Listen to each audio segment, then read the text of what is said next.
They fell short of their target, but are feeling truly lucky to be alive.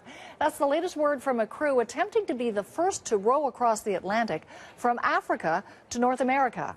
Their boat capsized some 73 hours into the 80-hour expedition. John Northcott's on the story, in fact, has been in contact with the crew, joins us now with the very latest.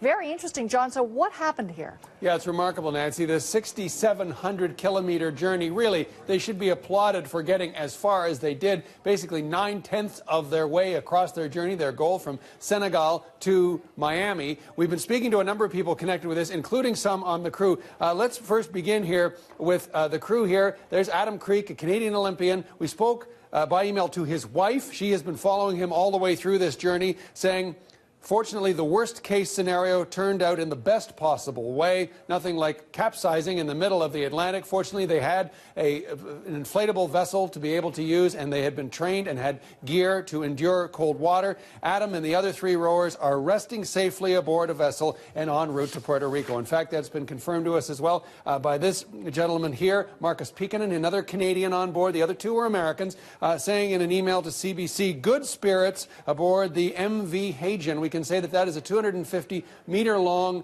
transportation vessel for automobiles, actually. This was after the distress call came out. The U.S. Coast Guard sent in a C-130 Hercules, dropping at one point food and a GPS to allow them to be found, eventually found by the vessel that they are currently on.